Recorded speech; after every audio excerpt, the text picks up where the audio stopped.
अस्सलामुअलैकुम। Welcome to physics sources.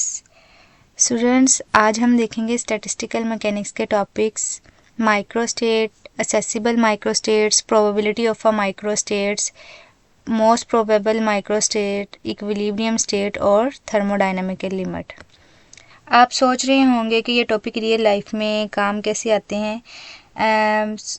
देखें, हम टेम्परेचर, प्रेशर या एनर्जी कैसे मेजर करते हैं। ये जो प्रॉपर्टीज़ हम ऑब्जर्व करते हैं ये डायरेक्टली पार्टिकल्स की मोशन और अरेंजमेंट से आती हैं और इसी माइक्रोस्कोपिक वर्ड और मैक्रोस्कोपिक वर्ड के कनेक्ट करता है स्टैटिस्टिकल मैकेनिक्स, जो कि हम ऑलरेडी देख चुके हैं।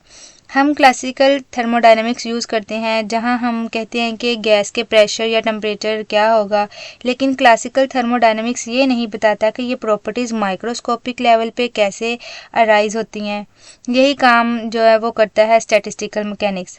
ये हमें बताता है कि पार्टिकल्स की इंडिविजुअल मोशन और अरेंजमेंट कैसे कलेक्टिवली सिस्टम को ऑब्जर्वेबल क्वांटिटी को डिटरमाइन करती हैं। तो सबसे पहले हम कॉन्सेप्ट समझते हैं कि हमारे पास माइक्रो स्टेट्स क्या होता है, फिर हम इसी तरह वन बाय वन ये सारी डिटेल में देखेंगे और साथ हम ये देखेंगे कि ये स्टैटिस्टिकल मैकेनिक्स के साथ किस तरह लिंक कर रही हैं। तो चलते हैं हम नेक्स्ट। हमारे पास पहला है माइक्रो स्टेट्स। हम देखते हैं कि हमारे पास माइक्रो स्टेट्स क्या आती है। तो जैसे कि हम ऑलरेडी ये देख चुके हैं, एक दफ़ा हम इसको रिवाइज कर लेते हैं फिर कि जो हमारे पास माइक्रो स्टेट होती है इसका मतलब होता है कि बहुत छोटी जो स्टेट हालत या अरेंजमेंट कंडीशंस हम इसको कह लेते हैं। ठीक है, माइक्रो स्टेट्स। तो माइक्रोस्टेट बेसिकली वो माइक्रोस्कोपिक पिक्चर होती है जो हमें बताती है कि सिस्टम के हर पार्टिकल की एग्जैक्ट सिचुएशन क्या है, यानी वो पार्टिकल्स कहाँ मौजूद है, किस डायरेक्शन में वो मूव कर रहा है या कितनी स्पीड के साथ वो चल रहा है, उसकी वेलोसिटी क्या होगी हमारे पास, उसके पास कितनी एनर्जी, ये सब मिलकर जब ये सारी उसकी प्रॉपर्टीज़ मिलती हैं तो ये हमारे पास क्या बनता है, माइक्रोस्टेट बनता है। हम देखते हैं कि ये हम माइक्रो स्टेट्स ये मैटर्स क्यों करता है। ठीक है, तो हमारे पास जो क्योंकि माइक्रोस्कोपिक लेवल पे जो अरेंजमेंट है ना वो बार बार चेंज होती है और इन्हीं माइक्रोस्कोपिक चेंजेस से जो हमारे पास प्रेशर है या हमारे पास वॉल्यूम है, टेम्परेचर है, ये क्या होता है कि हमारे पास मैक्रोस्कोपिक प्रॉपर्टीज इनसे बनती हैं। फॉर एग्जांपल अगर हम लें कि हमारे पास सपोज है कि हमारे पास 2 बॉक्स हैं। ठीक है, एक बॉक्स हमारे पास ये है और एक ये है। अब हमारे पास दो जो है ना वो गैस के मॉलिक्यूल्स हैं ये। अब हम इनकी जो है ना वो अरेंजमेंट कैसे कर सकते हैं। फॉर एग्जांपल हमारे पास अब जो मॉलिक्यूल्स है ना पार्टिकल्स ए, हम इसको जो गैस के मॉलिक्यूल्स का ए का नाम दे देते हैं, ये हमारे पास क्या है, बी का नाम है। ये हमारे पास ए मॉलिक्यूल्स है। ठीक है, तो ये है कि अब पॉसिबल इसके माइक्रोस्टेट्स क्या हो सकती हैं। अब ये हमारे पास लेफ्ट पे है और ये राइट पे है। अब क्या होगा, या तो हमारे पास दोनों पार्टिकल जो होंगे वो लेफ्ट में होंगे। ठीक है, दोनों पार्टिकल्स, पहली कंडीशन क्या है, लेफ्ट में है। दूसरी कंडीशन क्या है कि एक लेफ्ट में है और दूसरा क्या है, राइट में है। थर्ड हमारे पास क्या है कि जो बी पार्टिकल्स है वो लेफ्ट पे है और ए क्या है, राइट पे है। या हम कह लेते हैं कि हमारे पास ए और बी दोनों क्या हैं, राइट में है। ये हमारे पास 4 डिफरेंट जो है ना वो इसकी अरेंजमेंट बनी, यही असल में इसकी क्या है, माइक्रो स्टेट्स होती है। तो यही वो कह रहे हैं कि जो मॉलिक्यूल्स 1 है या तो वो पोजीशन 2 1 4 पे होगा, यानी एक्स डायरेक्शन में उसकी 2 वैल्यू है, वाई में 1 है और जी में 4, मतलब वो कितना गहरा है या ऊंचा है। ठीक है, उसकी वेलोसिटी क्या आएगी, एक मॉलिक्यूल की बात करें तो उसकी वेलोसिटी एक्स डायरेक्शन की। अगर हम मॉलिक्यूल 2 की बात करें तो वो क्या आगे कि वो वाई डायरेक्शन में होगा और उसकी जो पोजीशन है ना वो हमारे पास ये है। तो ये उसके सारा उसकी जो पोजीशन बता रहा है, उसकी डायरेक्शन बता रहा है, उसकी वेलोसिटी बता रहा है। तो ये हमारे पास क्या आती है, माइक्रो स्टेट्स होती है। स्टैटिस्टिकल मैकेनिक्स में हम इसका कनेक्शन क्या है कि हम स्टडीज करते हैं कि कैसे जो large number of micro states है ना वो राइज होती हैं एक मैक्रोस्कोपिक प्रॉपर्टी। जैसे टेम्परेचर है, तो अगर हम टेम्परेचर लें तो हम देखें कि अगर इस एक रूम है तो इसमें टेम्परेचर किस जगह पे ज़्यादा है, किस जगह पे कम है, उसकी डायरेक्शन क्या है, वो कैसे जो वो राइज हो रहा है या हमारे पास फॉल आ रहा है। तो ये सारा कुछ हमें कौन बताता है, माइक्रो स्टेट्स बताती है। अब हम दूसरे नंबर पे हम चलते हैं असेसिबल माइक्रोस्टेट। असेसिबल का क्या मतलब है? असेसिबल का मतलब होता है कि पहुंच सकने वाले। अगर हम देखें और माइक्रोस्टेट्स हमारे पास वही आ जाएगी कि मैं माइक्रोस्टेट जो उसकी असेसिबल माइक्रोस्टेट्स के मतलब जो सिस्टम है वो अचीव कर सकता है, उसकी क्या अचीव कर सकता है, मतलब उसकी टोटल एनर्जी हमारे पास क्या होगी। ठीक है, पहले नंबर पे हम एनर्जी को देखेंगे। दूसरा हमारे पास कि उसका वॉल्यूम क्या होगा हमारे पास। थर्ड है कि total number of particle E N V, total number of particle, और फिजिक्स के लॉज के अंदर रहकर हम इसको सारा देखते हैं। सिस्टम के पास इसका क्या मतलब है कि सिस्टम के पास जितनी एनर्जी है उसके पार्टिकल उसी एनर्जी के अंदर रहकर ही वो अरेंज हो सकते हैं। जो हमारे पास फिजिकल लॉज को वायलेट अरेंजमेंट करेगी तो वो हमारे पास क्या होगी, वो असेसिबल माइक्रोस्टेट्स नहीं होगी। मसलन अगर सिस्टम की जो टोटल एनर्जी है वो 5 जूल है, ठीक है, उसकी टोटल एनर्जी कितनी है, 5 जूल। हम एक एग्जांपल ले लेते हैं। और तो कोई ऐसा अरेंजमेंट जिससे वो 6 जूल में बनना पड़े तो क्या होगा, टोटल उसकी 5 है लेकिन अगर हम उसकी अरेंजमेंट करें तो वो उसकी जो टोटल एनर्जी क्या है 6, तो क्या वो एक्सेसिबल होगा? नहीं, बिल्कुल भी नहीं। तो ये है कि ये नॉट एक्सेसिबल होगा। अगर हम इसकी रियल लाइफ में एग्जांपल देखें तो कैसे कि गैस के पार्टिकल्स की जो स्पीड है वो कितनी हो सकती है, क्या वो लाइट की स्पीड से ज़्यादा हो सकती है? मतलब ये लाइट की स्पीड से जा सकती है? बिल्कुल भी नहीं। तो ऐसे माइक्रोस्टेट जिनमें जो वेलोसिटी है वो greater than speed of light हो तो वो नॉट असेसिबल होते हैं। असेसिबल क्या है कि जितनी फॉर एग्जांपल उसकी रेंज है और वो उतने ही हमारे पास रहे तो वो हमारे पास क्या होगी, असेसिबल माइक्रोस्टेट्स होगी। एनर्जी कंजर्वेशन रूल ब्रेक होते हैं, माइक्रोस्टेट्स भी क्या होगी, इनअसेसिबल हो जाते हैं कि अगर वो लाइट ऑफ स्पीड से क्या हो जाएंगे, ग्रेटर देन आ जाएंगे। System may have millions of possible microsets, but only those microsets are accessible which obey the given physical condition। जो सिर्फ ये वाली फिजिकल कंडीशन है, मतलब उसकी एनर्जी भी सेम हो, उसमें सेम नंबर ऑफ मॉलिक्यूल जो हमारे पास n वो सेम हो, उसका वॉल्यूम हमारे पास सेम हो, तो वो कौन सी माइक्रोस्टेट्स होगी, accessible माइक्रोस्टेट्स होगी। थर्ड हम देखते हैं कि हमारे पास उसके बाद इसकी एग्जांपल देखते हैं। फॉर एग्जांपल कि एक गैस है जिसका टेम्परेचर क्या है 300 केल्विन है और उसका जो वॉल्यूम फिक्स्ड है, हमने कह दिया, और उसके माइक्रोस्टेट्स के मल्टीपल उसकी माइक्रोस्टेट्स हमारे पास होंगी। Each particle can be eight many different position and velocity but all these microstates share the same. लेकिन उनकी हमने पीछे कंडीशन ही ये कही कि उनके वॉल्यूम हमारे पास, उनका नंबर ऑफ मॉलिक्यूल्स और उनका जो एनर्जी है वो क्या होगी, सेम होगी, तो वो क्या होगी, असेसिबल माइक्रोस्टेट होगी। स्टैटिस्टिकल मैकेनिक्स से हम इसको किस तरह करते हैं, लिंक करते हैं कि जब हम कैलकुलेट करते हैं इंट्रोपी। इंट्रोपी क्या होती है, इंट्रोपी को ऐसे डिनोट किया जाता है। इंट्रोपी क्या होती है कि हमारे पास मोस्ट डिस्टर्बेंस स्टेट्स जो होती है ना, वो इंट्रोपी होती है। इंट्रोपी और probability we only consider accessible microstates. For example अगर हमारे टोटल माइक्रोस्टेट्स ये हैं और इंट्रोपी हमने निकालनी हो तो एस इज इक्वल टू के नेचुरल लॉग ओमेगा के, हमारे पास इधर क्या है, बोल्ट्जमैन कांस्टेंट्स है, ठीक है। ओमेगा क्या है कि टोटल नंबर ऑफ माइक्रोस्टेट्स है। और इंट्रोपी का ये होता है कि बिगाड़ कह लेते हैं हम इंट्रोपी के, अगर कोई एक चीज़ है इक्विलिब्रियम तक वो पहुंच रही है तो उसमें कितनी नंबर ऑफ माइक्रोस्टेट्स है वो चेंज होगी। हर पार्टिकल, अगर गैस की बात करें तो पार्टिकल क्या हो गए, उनमें डिफरेंट डायरेक्शन में मूव करेंगे, डिफरेंट उनकी एनर्जी होगी, तो ये सारा फिर लास्ट में लार्ज नंबर ऑफ जो है ना वो माइक्रोस्टेट से गुजर के एक स्टेबल स्टेट में हमारे पास आते हैं।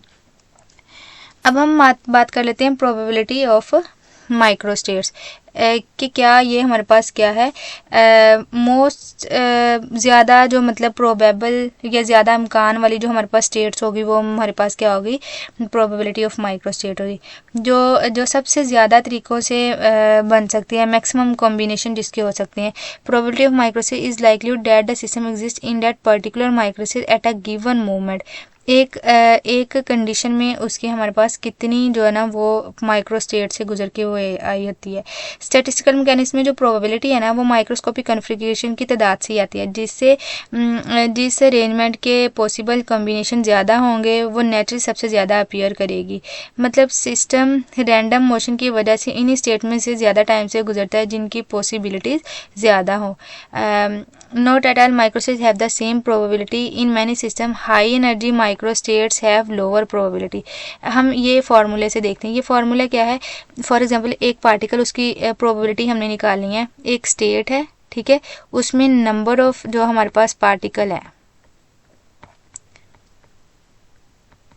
रैंडमली वो क्या कर रहे हैं, मूव कर रहे हैं डिफरेंट डायरेक्शन में हमारे पास। तो अब क्या है कि हमने हम क्या करेंगे, हर पार्टिकल्स की जो ना निकालनी प्रोबेबिलिटी, सारा कुछ स्टेट्स निकालना मुश्किल है, तो हम क्या करते हैं कि एक पार्टिकल लेते हैं, उसकी हम प्रोबेबिलिटी निकाल लेते हैं और फिर हम ओवरऑल सिस्टम को क्या कर लेते हैं, इंटीग्रेट कर लेते हैं। जैसे हम पार्टिकल ith पार्टिकल की हमने निकाली हो तो उसकी क्या बता रहे हैं कि हाई एनर्जी का क्या मतलब है, अगर उसकी एनर्जी ज़्यादा होगी तो उसकी प्रोबेबिलिटी क्या होगी, कम होगी, और अगर उसकी एनर्जी कम होगी तो उसकी प्रोबेबिलिटी क्या होगी, उसके चांसेस ज़्यादा होंगे। तो या हम एक और एग्जांपल ले लेते हैं, आपके पास 10 कॉइन्स हैं तो ऑल हेड्स है, मतलब अगर सिक्के हैं तो अगर हम कहते हैं कि हेड टेल की बात करें तो तमाम सिक्कों पे जो हेड है ना वो सिर्फ उसका एक ही तरीका है कि सब पे जो हमारे पास हेड आ जाए। और अगर हम कहें कि हमारे पास जो एक हेड है और 5 टेल हैं तो उसके बहुत सारे तरीके हैं। फॉर एग्जांपल कॉइन्स की बात करें, ये एग्जांपल ले रहे हैं हमारे पास, लाइक अगर हमारे 6 हमारे पास कॉइन्स है, ठीक है, अब सबका हेड है तो उसका सिर्फ एक ही तरीका है। लेकिन अगर हम कह लें कि एक हमारे पास हेड है, एक अगर हमारे पास हेड है और 5 टेल्स आ जाएं तो उसके जो हमारे पास ना लार्ज नंबर ऑफ जो है ना वो पॉसिबिलिटीज बन जाती हैं। कैसे हो सकता है, इसकी टेल हो, इसका हेड, इसकी टेल, या इसकी टेल हो जाए या इसकी टेल हो जाए, मतलब इनमें से टेल की एक टेल की हेड की प्रोबेबिलिटी क्या आ जाएगी, h/6, मतलब टोटल सिक्के कितने हैं, 6 हैं। तो इस तरह हम इसकी प्रोबेबिलिटी को कैलकुलेट करते हैं। तो ये कि इक्वल डिस्ट्रीब्यूशन पार्टिकल्स के जो इक्वल डिस्ट्रीब्यूशन ज़बरदस्त पॉसिबिलिटीज़ जो वो रखता है, इसलिए इक्विलिब्रियम में गैस जो है ना वो यूनिफॉर्म स्प्रेड होती है। स्टैटिस्टिकल मैकेनिज्म में हम इसका कनेक्शन देख लेते हैं कि हम कहाँ कर इसको लिंक करते हैं प्रोबेबिलिटी ऑफ माइक्रोस्टेट्स की distribution over millions of micro allow us to calculate average, like हमने एवरेज एनर्जी कैलकुलेट करनी है, हमने प्रेशर निकालना हो, हमने उसकी मैग्नेटाइजेशन निकालनी हो, एवरेज, तो ये हमारे पास सारी क्या है, उसकी माइक्रोस्कोपिक बिहेवियर को लीड करता है टूवर्ड मैक्रोस्कोपिक लॉज की तरफ। अब हम देखते हैं इसके जो हमारे पास नंबर 4 है उस पर क्या है कि मोस्ट प्रोबेबल माइक्रोस्टेट। इसका क्या मतलब है, मोस्ट प्रोबेबल माइक्रोस्टेट्स का हमारे पास मतलब है कि सबसे ज़्यादा जो प्रोबेबिलिटी चांस है ना वो किस स्टेट का है। प्रोबेबिलिटी ऑफ अ माइक्रोस्टेट बताती है कि कौन सी माइक्रोस्कोपिक अरेंजमेंट कितनी बार नेचुरली अपीयर होगी, मोस्ट प्रोबेबल होगी, कितनी दफ़ा वो होगी।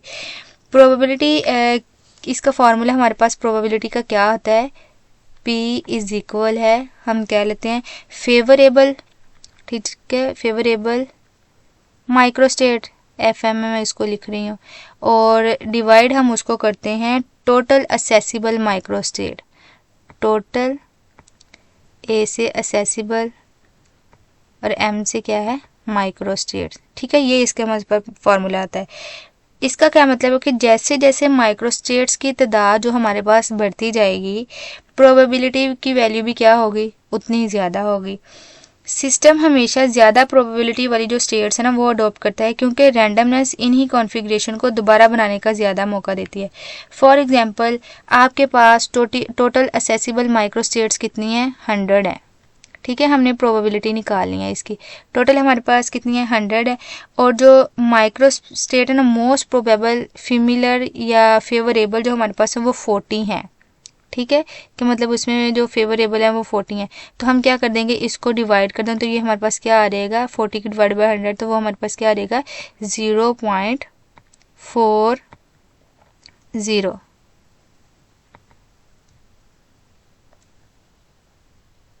ये हमारे पास क्या आ गई, प्रोबेबिलिटी हमने इसकी कैलकुलेट कर ली। तो ये है कि the most probable microstate is the microstate that occur with the highest probability, ठीक है, among all the accessible microstates. This is the microstate corresponding to the maximum number of possible micro arrangement of the particle, ठीक है, तो ये maximum number of possible arrangement में ना वो हमारे पास क्या आती है, मोस्ट प्रोबेबल माइक्रोस्टेट होती है। इसमें सिस्टम नेचुरली मूव करता है toward his microstate because it has the highest, क्योंकि अगर हम रैंडमनेस की बात करें तो फिर उसमें क्या होगी, इंट्रोपी, जैसे हमने बात की कि इंट्रोपी जो है ना वो इंक्रीज होगी, सिस्टम हमेशा जो है ना वो मोस्ट प्रोबेबल माइक्रोस्टेट्स की तरफ ही मूव करता है। एग्जाम्पल इसकी देख लेते हैं कि अगर आपके पास 4 पार्टिकल हैं डिस्ट्रीब्यूटेड बिटवीन 2 एनर्जी लेवल्स, हमारे पास ये 2 एनर्जी लेवल्स हैं, ये हमारे पास E1 है और ये हमारे पास क्या है E2 है। अब 4 पार्टिकल हमारे पास 1 2 3 और 4 की बात कर लेते हैं। ठीक है, 1 2 3 और 4, ये 4 पार्टिकल है। The distribution that appears the maximum number of time is the most probable maximum. पहले उसकी क्या हो सकती है कंडीशन के जो 4 ही पार्टिकल है वो क्या हो स्टेट एनर्जी लेवल E1 में। दूसरी हमारे पास क्या हो सकती है कि 3 इसमें हो और 1 चला जाए इधर ऊपर E2 में चल जाए। फिर क्या है हमारे पास तीसरी क्या कंडीशन हो सकती है कि 2 हमारे पास E1 में रहें और 2 ऊपर चले जाए। ठीक है, थर्ड हमारे पास क्या हो सकती है कि 1 इधर रहे E1 में और 3 जो वो पार्टिकल्स कहाँ चले जाएंगे एनर्जी लेवल E2 में। फोर्थ हमारे पास क्या हो सकती है कि चारों के चारों ही पार्टिकल क्या हों एनर्जी लेवल E2 में चला जाए। ठीक है, तो ये हमारे पास डिफरेंट 1 2 3 4 ये हमारे पास तकरीबन मैक्सिमम जो ना वो 4 इसकी कॉन्फ़िगरेशन बन चुकी हैं कि इसके माइक्रोस्टेट्स मोस्ट प्रोबेबल माइक्रोस्टेट्स क्या होंगे कि हम मोस्ट प्रोबेबल तो माइक्रोस्टेट ये है ना कि अगर 1 इधर है तो 3 हमारे पास पार्टिकल्स क्या हैं वो इधर है। ठीक है, 1 इधर है, फिर दूसरा ये कि 2 इधर हो जाएं और 2 चला जाएं इस लेवल में। थर्ड क्या है अगर 3 इधर आए और 1 हमारे पास इधर आ जाए। फोर्थ क्या है कि चारों ही E1 में रहें और इसमें कौन 0 पार्टिकल है। और पांचवी क्या है कि 0 इधर रहें और 4 जो है ना वो हमारे पास इधर चले जाए। तो मोस्ट प्रोबेबल माइक्रोस्टेट्स देखें हमारे पास ये वाली बन रही है कि जो ये वाली। ठीक है, तो ये है हमारे पास मोस्ट प्रोबेबल माइक्रोस्टेट्स। इसमें क्या होगा कि जो सिस्टम है ना वो इक्विलिब्रियम की तरफ जो है ना वो कोरस्पॉन्ड कर रहा होगा। तो ये थी हमारे पास मोस्ट प्रोबेबल माइक्रोस्टेट्स। अब हम बात करते हैं इक्विलिब्रियम स्टेट्स की। हमने इधर बात की कि वो हमारे पास क्या आता है। इक्विलिब्रियम का ये है कि इक्वल बैलेंस वाली जो स्टेट्स होती है ना स्टेबल माइक्रोस्कोपिक स्टेट, जहाँ सिस्टम की माइक्रोस्कोपिक प्रॉपर्टी जो हमारे पास है टेम्परेचर है प्रेशर है या वॉल्यूम है वो क्या होंगी जो कॉन्स्टेंट्स हो जाती हैं। When system most probable microstates को अडॉप्ट कर लेता है तो और माइक्रोस्कोपिक फ्लक्चुएशन का इफेक्ट जो है ना वो माइक्रोस्कोपिक क्वांटिटीज़ को चेंज नहीं करता, तो सिस्टम क्या होगा इक्विलिब्रियम में होता है। इसमें क्या होता है माइक्रो एनर्जी एक्सचेंज होती है माइक्रो लेवल पर रहता है, मगर जो स्टेबल है ना प्रेशर और टेम्परेचर वो कहते हैं एवरेज वैल्यू उसकी रहती हैं। इंट्रोपी उसकी क्या हो जाती है मैक्सिमम हो जाती है, क्योंकि जब उसने स्टेबल स्टेट में जाना तो उसमें नंबर ऑफ इंट्रोपी क्या होंगे ज़्यादा होंगे। फॉर एग्जांपल कि अगर हम देखें अच्छा ये हमारे पास इंट्रोपी का फॉर्मूला आता है S=K natural log omega x. मैं ये देखें ये क्या है हमारे पास इसकी माइक्रोस्टेट्स है। जब वो इक्विलिब्रियम में जाएगा तो उसकी मैक्सिमम नंबर ऑफ वो जो है ना वो स्टेट से गुजर के जा रहा होता है। फॉर एग्जांपल आप एक हमारे पास गैस का कंटेनर है। ठीक है, तो उसमें गैस के कंटेनर में कुछ टाइम बाद जो उसकी ना क्या कहते हैं उसको एनर्जी है वो यूनिफॉर्म हो जाती है वेलोसिटी। ठीक है, यूनिफॉर्म हो जाती है, प्रेशर हर जगह इक्वल आ जाएगा और उसमें जो नो फर्दर जो है ना वो माइक्रोस्कोपिक चेंज नहीं आता। तो ऐसी स्टेट हमारे पास क्या आ जाएगी इक्विलिब्रियम स्टेट हो जाएगी, इक्विलिब्रियम स्टेट में चला जाएगा। अब ये जैसे हाईएस्ट इंट्रोपी का क्या मतलब है हाईएस्ट प्रोबेबिलिटी, और हाईएस्ट प्रोबेबिलिटी का मतलब क्या है कि उतनी ही ज़्यादा हमारे पास क्या है वो स्टेबल होगी।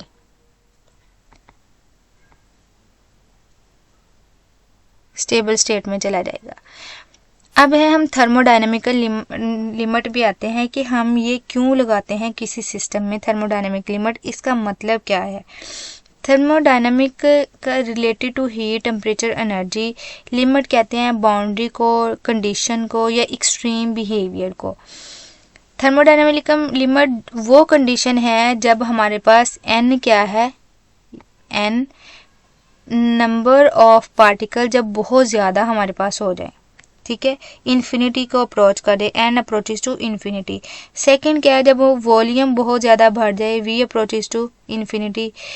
और तब हमारे पास क्या आता है कि जो उसकी डेंसिटी होती है एन, वो एन ओवर वी हो जाती है, मतलब कॉन्स्टेंट्स हो जाती है, क्योंकि ये भी हमारे पास क्या है इन्फिनिटी और ये भी है डिवाइडेड बाय इन्फिनिटी, तो वो क्या आ जाएगी कांस्टेंट हमारे पास हो जाएगी। जब पार्टिकल इतने ज़्यादा हो जाते हैं कि माइक्रोस्कोपिक फ्लक्चुएशन मैक्रोस्कोपिक प्रॉपर्टीज़ को इफेक्ट ना कर सकें, तो सिस्टम को थर्मोडायनेमिक लॉ से हम डिस्क्राइब करते हैं कि हमारे पास और कोई तरीका नहीं, तो हम उस पर क्या करें, थर्मोडायनेमिक लिमिट लगा लेते हैं। मतलब कि इसमें लिमिट में क्या आता है कि उसका प्रेशर जो है ना वो हमारे पास स्मूथ है, उसका टेम्परेचर हमारे पास स्टेबल है, उसकी जो एनर्जी है वो वेल डिफाइंड हो जाती है। तो इक्वेशन ऑफ स्टेट से जो हमने आपको पता है कि हम P V is equal to N R T formula हम पढ़ते हैं ना, हीट एंड थर्मोडाइनमिक्स में भी हमने इसको कोर्स में ये देखा था, P V is equal to N R T. तो ये क्या होती है, इक्वेशन ऑफ स्टेट जो तब वैलिड हो जाती है। इसकी वजह ये है कि स्मॉल सिस्टम की माइक्रोस्कोपिक फ्लक्चुएशन जो है ना वो मैक्रोस्कोपिक प्रॉपर्टीज़ को डिस्टर्ब करती हैं, लेकिन ह्यूज सिस्टम में फ्लक्चुएशन जो है ना वो एवरेज आउट ऑफ हो जाती हैं।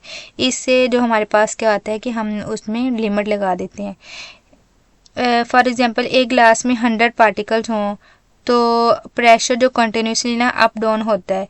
अब सेम ग्लास में अगर 10 टू रेज पावर 24 पार्टिकल हो तो प्रेशर क्या हो जाएगा, फिर उधर परफेक्टली हमारे पास क्या आ जाएगा, स्टेबल हो जाएगा, क्योंकि ये हमारे पास एवोगैड्रोज नंबर आ जाते हैं। अब हम देख लेते हैं कि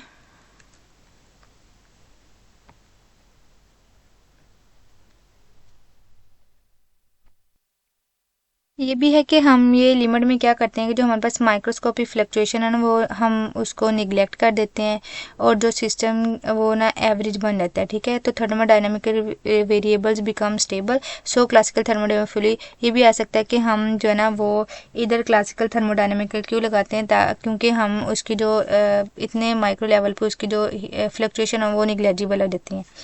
इसमें क्या आता है कि जो property do not depend on size पे डिपेंड नहीं करती सिस्टम के, ओनली इंटेंसिव प्रॉपर्टी जो टेम्परेचर है, प्रेशर है, डेंसिटी, ये हमारे पास डिपेंड करी होती है। आइडियल गैस लॉ जो हमारे पास P V is equal to N R T जो तब वो हमारे पास क्या हो जाता है, होल्ड हो जाता है। अब ये कि ये वाई इट इज़ इम्पोर्टेंट, ये क्यों इम्पोर्टेंट है, thermodynamics make it possible to connect statistical mechanics with classical. हमने स्टैट को किसके साथ जब कनेक्ट करना है, क्लासिकल के साथ हम कनेक्ट करेंगे तो हम क्या लगाएंगे, ये डायनामिकल लिमिट लगाएंगे। इसका कनेक्शन जब देखते हैं कि without this limit fluctuation in energy pressure entropy would be too large, thermodynamic law would not only exactly this limit ensure statistical average match real physics values. ये भी याद आता है कि ये क्वेश्चन है इंपॉर्टेंट कि हमारे पास जो है वो कैसे जो स्टैटिस्टिकल मैकेनिक्स में हम थर्मोडायनामिकल लिमिट लगाते हैं।